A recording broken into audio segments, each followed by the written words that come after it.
지난 사흘 동안도 여러분 평안하셨지요? 오늘 이 저녁 특별히 구지역 헌신 예배인데 우리 젊은 집사님들, 남자 집사님들께서 사회와 기도와 성경 봉독을 이렇게 맡아서 해주시니까요, 너무나 참 신선하고 감사한 마음입니다. 바쁜 중에 또 이렇게 예배의 자리에 함께 한 것이 참 얼마나 귀한 일입니까? 또 오늘 이명재 목사님이 이렇게 드럼도 잘하는지 제가 미처 잘 몰랐네요. 참 우리가 참 알고 있다는 것이 참 작은 부분이구나 라는 걸 또 한번 깨닫게 되는데요, 오늘 이 저녁 정말 하나님께서 또 예비하신 놀라운 은혜와 또 능력이 우리 가운데 임하게 되기를 간절히 기원합니다. 앞서 봉독해 주신 오늘의 말씀, 사실 여호수아 10장 16절부터 마지막 43절 후반부의 내용인데요, 다 읽게 되기는 좀 너무 많아서 제가 중간 부분은 조금 빼고 앞부분과 뒷부분을 좀 봉독해 주셨는데요, 이 내용은 지난 시간에 10장 전반부에 있었던 사건으로부터 계속 이어지는 내용입니다. 여러분, 여호수아 10장 전반부에 있었던 사건 한번 떠올려 보시길 바랍니다. 아모리 족속의 5 왕들이 그들의 모든 군대를 거느리고 올라왔죠. 기브온을 치고자 했습니다. 왜냐하면 기브온이 자기만 살려고 그들 몰래 이스라엘과 화친 조약을 맺었기 때문이에요. 그들을 배반했기 때문입니다. 기브온은 다급하게 이스라엘에게 도움을 요청했습니다. 화친 조약을 맺었던 이스라엘은 여호수아의 인도하에 길갈에서 밤새도록 바삐 올라가서 갑자기 그들에게 들이닥쳤습니다. 이스라엘의 기습 공격에 가나안 연합군은 싸우지도 못하고 도망하게 되지요. 그러는 동안 하나님은 하늘에서 큰 우박덩이를 내리셔서 그들을 치셨습니다. 성경이 뭐라고 기록했습니까? 이스라엘 군대의 칼에 죽은 자보다 우박에 죽은 자가 더 많았다. 이것도 참 놀라운 일인데 그 다음에 더 놀라운 일이 있었습니다. 하나님은 성령의 감동을 통해서 여호수아에게 기도하도록 하셨죠. 여호수아가 스스로 기도했다라고 보기에는 너무나 어렵다고 말씀드렸어요. 어떠한 기도였습니까? 태양이 머물고 달이 멈추게 해달라는 놀라운 기도였어요. 그래서 이 날은 하나님께서 사람에게 기도하게 하셨고 그 기도에 응답하신 전무후무한 날이다. 성경은 이렇게 기록했습니다. 이스라엘 군대들은 아마 체력적으로 생각한다면 이미 그 한계를 넘어선 상태였습니다. 기브온 사람들을 구하기 위해서 이미 밤새도록 그 산행길을 올라왔고 아침 일찍부터 계속해서 그 싸움을 싸우고 있는 겁니다. 이제는 좀 쉬어야 할 때라고 생각할 수 있어요. 5 왕의 군사들이 다 죽거나 도망친 상황입니다. 이제 어느 정도 위급한 상황이 끝났으니까. 그런데 그 긴 하루는 아직 끝나지 않았습니다. 하나님께서 태양이 머물게 하고 달이 멈추게 하신 이유가 무엇일까? 오늘의 말씀을 통해서 깨닫게 됩니다. 여호수아와 그 이스라엘 군대가 아직 해야 할 일이 남아있기 때문이에요. 여러분, 하나님께서 우리에게도 새로운 하루를 주신다고 믿으신다면 그것은 우리에게 무엇인가 해야 할 일이 있기 때문이에요. 피곤하고 힘들다고 여러분 그냥 손 놓고 있어서는 안 된다는 거예요. 또한 내 일이 단지 생계 때문에 먹고 살고자 어쩔 수 없이 하는 일이라고만 여러분 생각하지 마시길 바랍니다. 그 일을 통해서 하나님은 우리에게 감당하게 하시는 사명이 있다는 거예요. 나이가 들었다고 여러분 하나님의 사명에 무관심해지거나 그것으로부터 멀어져서는 안 된다는 거예요. 우리의 인생에 햇빛을 비추어 주시고 오늘도 우리를 호흡하게 하시는 분이 하나님이시라고 믿는다면 여러분, 우리는 이 땅에서 하나님께서 허락하시는 그날까지 우리의 사명을 감당해야 됩니다. 그 사명이 무엇입니까? 우리가 살아가고 있는 그 삶의 자리를 하나님의 뜻이 이루어지는 약속의 땅으로 만들어 가야 하는 것이고 그 약속의 나라를 확장시켜 가야 한다는 거예요. 이 땅에서 단지 오래 사는 것 그 자체가 복이 아니라는 거예요. 무엇이 복입니까? 생명 주시는 그날까지 우리가 하나님의 사명을 깨닫고 그것을 감당하는 것, 그것이 진정 복된 인생이에요. 여러분, 하나님께서 생명 주시는 그날까지 이 땅에서 그 사명을 깨닫고 감당해 가시는 믿음의 삶이 되시길 주님의 이름으로 축원합니다. 지금 다시 오늘의 말씀으로 돌아와 보겠습니다. 가나안 땅을 정복해 가고 있는 이스라엘의 그 당시의 사명은 무엇일까요? 아모리 족속의 연합군을 완전히 다 무찌르고 그 땅을 점령하는 거예요. 그런데 그 전쟁이 아직 다 끝나지 않았다는 거예요. 아직 하나님께서 해를 머물게 하시고 달을 멈추게 하시고 있는 중이에요. 도망쳤던 5 왕들에 대한 소식이 오늘 본문에 들려오는 게 시작이죠. 5 왕들이 어떠한 상황에 있는가, 여러분 어떤 소식인지 다시 한번 관심하시면서 오늘의 본문 첫 2절을 함께 읽어보겠습니다. 오늘의 본문 10장 16절과 17절 2절의 말씀 다시 한번 읽겠습니다. 시작. 그 5 왕들이 도망하여 막게다의 굴에 숨었더니 어떤 사람이 여호수아에게 고하여 이르되 막게다의 굴에 그 5 왕들이 숨은 것을 발견하였나이다 하니. 좀 왕들이 아무리 왕이지만 좀 이기적이지 않습니까? 부하들이 우박을 맞아서 죽고 뒤쫓아오는 이스라엘 군사들의 칼에 죽어가는 그 동안 이 5 왕들은 함께 도망을 쳤던 거예요. 그들이 도망쳐서 어디에 숨어 있습니까? 막게다의 굴이죠. 왜 굴에 숨었을까요? 왕들인데. 만일 해가 저물었다면 그들은 굴에 숨지 않았을 거예요. 해가 저물었다면 그들은 10중 8구 다른 곳에 숨을 수 있었을 거예요. 하지만 그들이 아무리 도망을 쳐도 지금 해가 저물지를 않는 거예요. 낮과 같은 너무나도 밝은 그 상황 때문에 막게다 성으로 들어갈 생각을, 들어갈 형편이 되지 못한 거예요. 그래서 마침 눈에 보이는 그 막게다 굴에 숨게 된 거죠. 그러나 그들의 은신처는 결국 발각이 되었죠. 여호수아는 그 소식을 듣고 이제 5 왕을 한꺼번에 잡을 수 있게 된 그러한 상황이에요. 여러분이라면 이러한 상황에서 어떻게 하시겠습니까? 5 왕들이 저 굴에 숨어 있어요. 이러한 상황에서 여호수아가 어떻게 행동했는가? 그 다음 18절과 19절 말씀 우리 읽으시면서 한번 머릿속에 그려보시기를 바랍니다. 18절 19절 함께 읽습니다.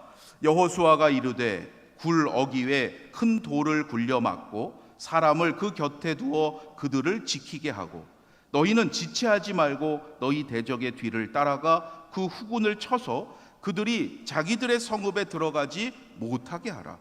너희 하나님 여호와께서 그들을 너희 손에 넘겨주셨느니라 하고.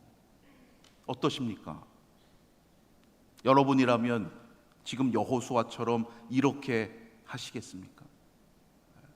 좀 이상하지 않으세요? 지금 굴에 숨어 있는 이 5 왕들을 바로 붙잡아내지 않아요. 당시의 관점에서 보면 정말 이상한 거예요. 당시의 전쟁은 왕이나 장수 같은 그 우두머리를 붙잡으면, 죽이면 그 전쟁 끝나는 거예요. 한 명도 아니고 지금 5 왕이나 한꺼번에 붙잡을 수 있는데도 여호수아는 굴을 돌로 막고 그들을 지키도록 해요. 대신에 무엇을 명합니까? 지체하지 말고 도망하는 이들을 쫓아가라고 명하는 거예요. 왕을 붙잡는 것보다 도망하는 그들이 성으로 들어가지 못하게 하는 게 더 중요하고 시급한 일이라는 것을 나타내는 거예요. 이것은 이 전쟁이 당시 일반적인 다른 전쟁의 목적과는 다르다는 것을 보여주고 있는 겁니다. 여러분, 무엇을 위한 전쟁이에요? 하나님의 약속의 땅을 점령하는 거예요. 그 상황에서 여호수아와 이스라엘 군사들이 어떻게 행동했는지 다음에 이어지는 20절과 21절의 말씀 이어서 함께 봉독하겠습니다. 20절, 21절입니다. 시작. 여호수아와 이스라엘 자손이 그들을 크게 살육하여 거의 멸하였고 그 남은 몇 사람은 견고한 성들로 들어간 고로 모든 백성이 평안히 막게다 진영으로 돌아와 여호수아에게 이르렀더니 혀를 놀려 이스라엘 자손을 대적하는 자가 없었더라. 적군을 거의 다 멸했습니다. 이제는 함부로 혀를 놀려서 이스라엘을 대적하는 이도 없게 되었어요. 이 정도면 이제는 누구도 부인할 수 없는 이스라엘의 완벽한 승리라고 볼 수 있어요. 더군다나 이미 5 왕은 모두 굴 속에 가두어 놓은 상태로 확보해 놓았습니다. 무엇이 더 필요하겠습니까? 무엇이 더 필요할까요? 필요한 것이 있어서 아직 해가 저물지 않았어요. 해가 저물었다는 표현 아직 안 나오죠. 해가 저물지 않았다는 것은 그들이 해야 할 일이 여전히 남아 있었다는 거예요. 그때에 여호수아는 굴에 가두어둔 그 5 왕들을 끌어오게 합니다. 그리고 지휘관들에게 명령해요. 뭐라고 명령했느냐? 우리 24절로 넘어가겠습니다. 24절과 25절 말씀 함께 읽습니다. 시작. 그 왕들을 여호수아에게로 끌어내매 여호수아가 이스라엘 모든 사람을 부르고 자기와 함께 갔던 지휘관들에게 이르되 가까이 와서 이 왕들의 목을 발로 밟으라 하매 그들이 가까이 가서 그들의 목을 밟음에 여호수아가 그들에게 이르되 두려워하지 말며 놀라지 말고 강하고 담대하라. 너희가 맞서서 싸우는 모든 대적에게 여호와께서 다 이와 같이 하시리라 하고. 분명 이스라엘의 승리입니다. 그런데 여러분, 아무리 승리자의 권한이라고 할지라도 지금 봉독한 이 말씀처럼 이렇게까지 해야 되나? 생각될 수 있는 상황이에요. 그래도 한 성읍, 한 나라의 왕들입니다. 그런데 그들의 목을 발로 밟으라고 해요. 그것도 이스라엘 모든 사람들을 불렀습니다. 그들 앞에서 공개적으로 행하는 거예요. 여러분, 이것은 단지 그 5 왕들에게 어떤 수모를 주고자 하는 차원이 아닙니다. 이렇게 행한 데에는 분명한 이유가 있어요. 목적이 있기 때문에 이렇게 행하는 것을 나타내는 상징적인 행동이에요.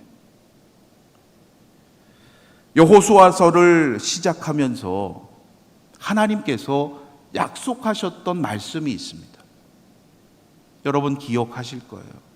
1장 3절 말씀인데요. 여러분 다시 한번 찾아보시길 바랍니다. 여호수아 1장 3절 말씀에서 하나님이 그들에게 분명히 약속하셨던 말씀이에요. 1장 3절 말씀 찾으신 분들 함께 있습니다. 시작.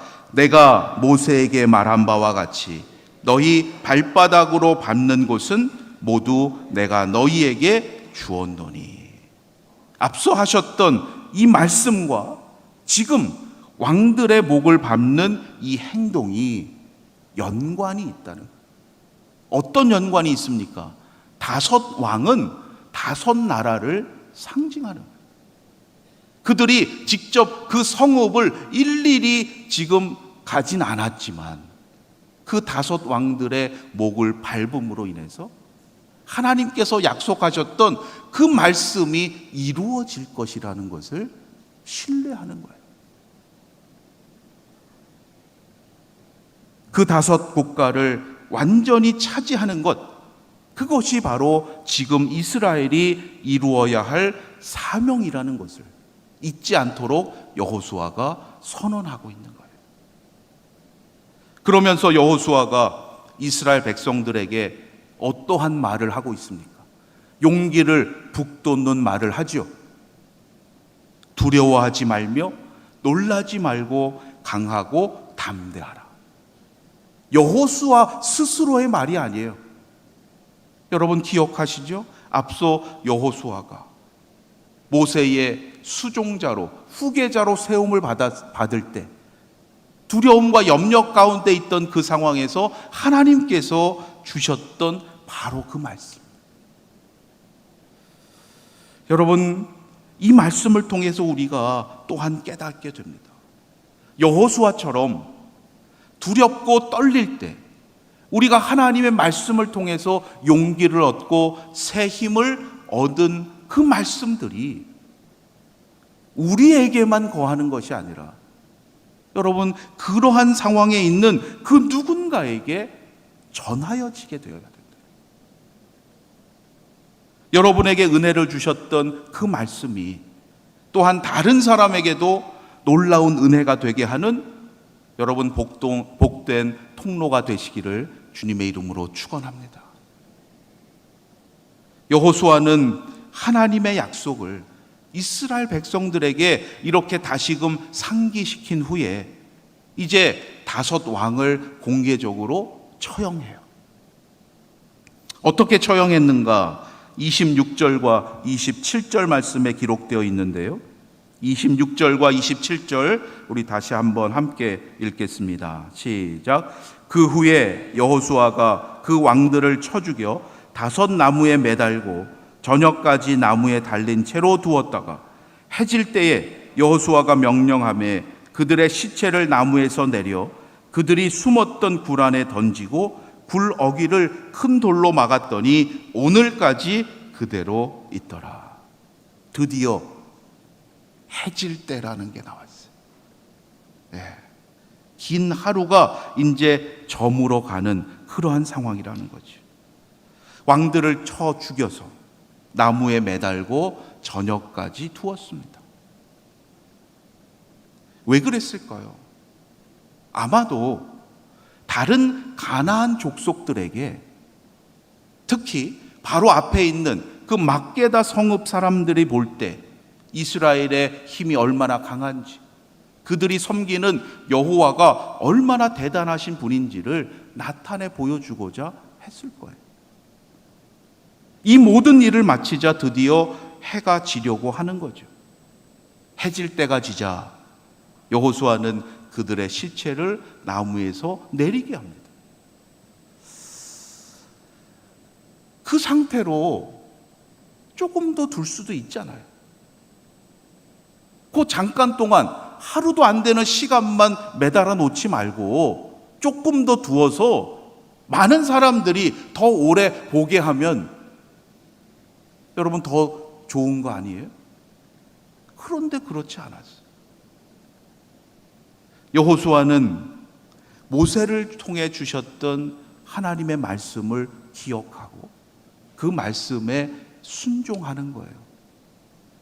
여러분 신명기 21장 22절 이하에 보면 아마 기억하실 거예요. 죽은 죄를 범한 자를 처형해서 그를 나무 위에 매달도록 했어요. 그런데 조건이 있죠. 그 상태로 밤새도록 두지는 말라고 하셨습니다. 그렇게 되면 하나님께서 주시는 그 약속의 땅을 더럽히는 것이 될 것이라고 말씀한 바가 있어요. 여러분 이것이 무엇을 뜻할까요? 하나님은 비록 죄를 지어 사형에 처해진 사람이라 할지라도 그의 시체를 함부로 취급되지는 않게 하신다는 거예요. 여러분 이것이 바로 세상의 방식과는 다른 거룩한 하나님의 백성이 지켜야 할 방식이에요. 세상 사람의 방식과 다르게 하셨다는 거예요. 왜요? 생명의 주인이시잖아요. 여호수아는 이 말씀을 기억하고 순종하고자 했던 거예요. 5 왕의 주검을 나무에서 내려서 굴 속에 장사 지내게 합니다. 이제 인류 역사상 전무후무한 날이라고 기록된 그 날이 여러분 끝나가요. 그런데 여기까지로 끝났을까요? 아직 그 하루가 끝나지 않았어요. 그 다음 28절 보시면 그날에 라는 표현이 나와요. 그날이 아직 끝나지 않았다는 거예요. 전무후무한 날에 있었던 마지막 사건이 28절에 기록되어 있습니다. 여러분 28절 우리 한 절만 같이 읽겠습니다. 시작. 그날에 여호수아가 막게다를 취하고 칼날로 그 성읍과 왕을 쳐서 그 성읍과 그 중에 있는 모든 사람을 진멸하여 바치고 한 사람도 남기지 아니하였으니 막게다 왕에게 행한 것이 여리고 왕에게 행한 것과 같았더라. 여호수아는 5 왕을 처형한 그날에 막게다를 공격합니다. 모든 사람을 진멸하고 그 성읍을 완전히 차지하죠. 이렇게 막게다를 완전히 점령한 후에 그렇게 길었던 그 하루가 마침내 저물게 돼요.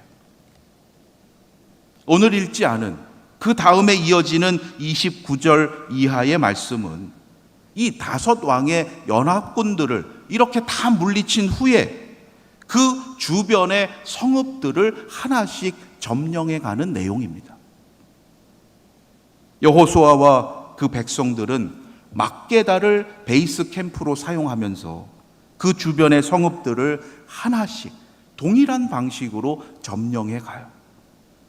그 성읍들의 명칭들을 한번 보시면 29절에 림나, 31절에 라기스, 34절에 에글론, 36절에 헤브론, 38절에 드빌이라고 나옵니다. 이 성읍들의 위치를 생각한다면 당시 가나안 지역의 남쪽, 남방 지역에 있었던 성읍들이에요. 그런데 이뿐만이 아니었습니다. 41절 말씀에 보면 여호수아가 차지한 땅이 나오는데요. 남쪽으로는 가데스 바네아까지, 서쪽으로는 지중해 해변의 가사까지에 이르렀음을 알 수 있어요. 그리고 가사에서 시작해서 북동쪽에 있는 기브온에 이르기까지 펼쳐지는 드넓은 평원을 고센 땅이라고 불렀는데 이때 그곳 모두를 차지하게 되었다. 이렇게 기록하고 있는 거예요. 이로써 이스라엘은 하나님께서 가라고 하신 그 약속의 땅에 들어가서 이제 가나안 남쪽 지역을 다 차지하게 되었음을 기록하고 있는 거예요. 그런데 이것은 이스라엘의 힘으로 된 것이 아님을 밝히고 있습니다. 하나님께서 이스라엘을 위해서 친히 싸우셨기에 가능했음을 잊지 말라는 거죠. 이것을 42절 말씀에서 마지막으로 증언하고 있는데요. 여러분, 마지막 42절 말씀 우리 같이 한번 읽어보겠습니다. 시작.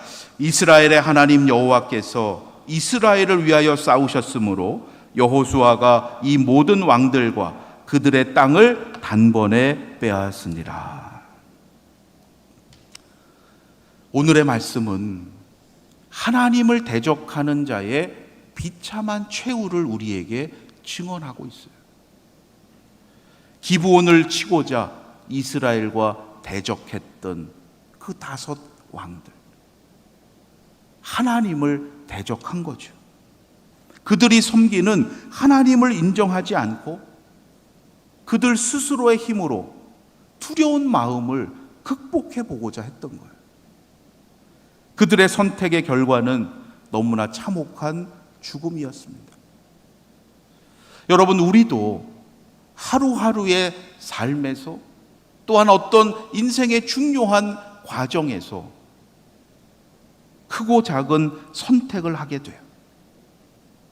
그러할 때 여러분, 내가 어떠한 기준에서 어떻게 선택하고 있는지를 늘 돌아볼 수 있기를 바랍니다. 내 생각, 내 이익을 우선으로 결정하고 판단한다면 그들만이 아니라 우리 또한 이 어리석은 왕들처럼 하나님 보시기에 교만하고 결국 하나님을 대적하는 그러한 위치에 설 수 있다는 거예요.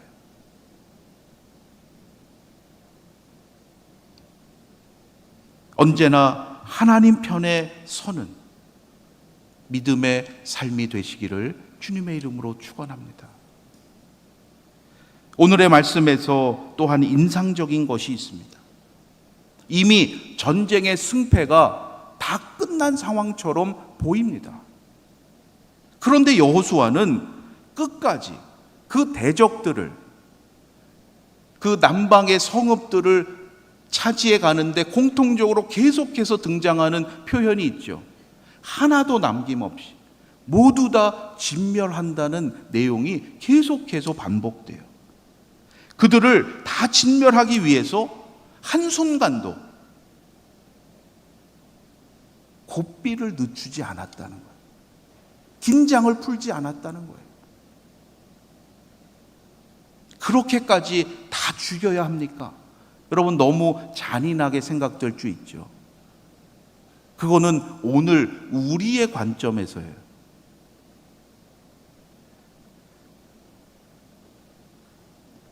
왜 그렇게까지 했을까요? 작은 것 하나가 거룩함을 깨뜨리기 때문에. 특별히 여호수아와 그 백성들이 앞서 잘못했던 일이 있었습니다. 승리에 도취되어서 말씀에 온전히 순종하지 않고 자기들의 생각으로 판단하고 적당히 하려다가 부끄러운 패배를 당하고 벌을 받은 적이 있죠. 여호수아는 그 실패의 경험으로부터 뼈저린 교훈을 얻었던 거예요. 그리고 이제는 매사에 경각심을 가지고 끝까지 말씀에 온전히 순종하고자 했던 거죠. 여러분, 믿음의 사람은 나의 능력이 아니라 하나님의 도우심으로 승리함을 잊지 말아야 합니다. 그래서 우리의 목적은 단지 승리로 끝나는 것이 아니라 끝까지 순종하는 것이 되어야 돼요. 승리 자체가 목적이 되어서는 안 된다는 거예요. 그렇게 되면 자칫 교만해져서 결국은 순종하지 못하게 될 수 있습니다. 언제나 하나님께 순종하는 것이 우리 인생의 목적이 되기를 간절히 소망합니다. 그러할 때 하나님께서 싸워주심으로 말미암아 우리는 언제나 승리하는 자가 되게 하실 것입니다. 승리는 우리의 힘으로 얻는 것이 아니에요. 말씀에 순종하는 자에게 주시는 하나님의 선물입니다. 하나님이 주시는 승리기에 우리는 범사에 감사해야 하고 늘 하나님 앞에 겸손해야 하는 거죠. 이 정도면 됐지. 여러분, 다른 사람과 비교하지 마시고 또한 내 마음대로 이 정도쯤에서 적당한 선에서 멈추지 마십시오. 하나님의 사자로 보내심을 받는 그날까지 여러분, 하나님의 일에 충성을 다하시기를 바랍니다. 그러할 때 하나님은 우리를 언제나 하나님의 편에 서는 자가 되게 하실 것입니다. 하나님께서 친히 우리를 높여주실 것이고 세상에서 존귀히 여김을 받는 복된 자가 되게 하실 것입니다. 날마다 우리를 향하신 하나님의 그 기대에 부응하는 아름답고 복된 믿음의 사명자들이 다 되시기를 주님의 이름으로 축원합니다.